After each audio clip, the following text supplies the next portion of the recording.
অনেকে আমাদেরকে প্রশ্ন করে যে হুজুর আমি 5 ওয়াক্ত নামাজ পড়ি, ইয়াং ছেলেরা, আমি ইয়াংদের কথা বুঝি, ইয়াংরা আমার কথা বুঝে, আমি নিজেই তো ইয়াং, বুঝতে তো হবেই। তো অনেকে আমাকে প্রশ্ন করে যে হুজুর আপনাদের আলোচনাগুলো শুনে আমার জীবনের মোড় পরিবর্তন হয়েছে, কিন্তু এই পর্নোগ্রাফির করাল গ্রাস থেকে আমি নিজেকে বাঁচাতে পারছি না। আমি নামাজও পড়ি, আবার অশ্লীল ভিডিও দেখি।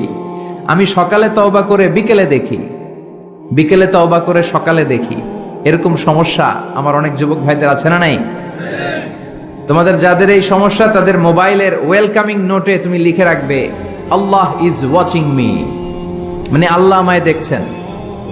তুমি যেই ল্যাপটপ ইউজ করো ওই ল্যাপটপের এক পাশে টাইপ করে তুমি লিখে রাখবে আল্লাহ সুবহানাহু ওয়া তাআলা ইজ ওয়াচিং মি, তিনি আমায় দেখছেন, তিনি আমাকে প্রত্যক্ষ করছেন। পৃথিবীর কেউ দেখে না, দরজা বন্ধ করে লাইট অফ করে জানালার পর্দা নামিয়ে দিয়ে একা একা লুকিয়ে লুকিয়ে অশ্লীল ভিডিও আমি দেখছি, কেউ দেখে না, দেখে কে? এজন্য আল্লাহর ভয়টা মুমিনের অন্তরে সব সময় থাকা চাই।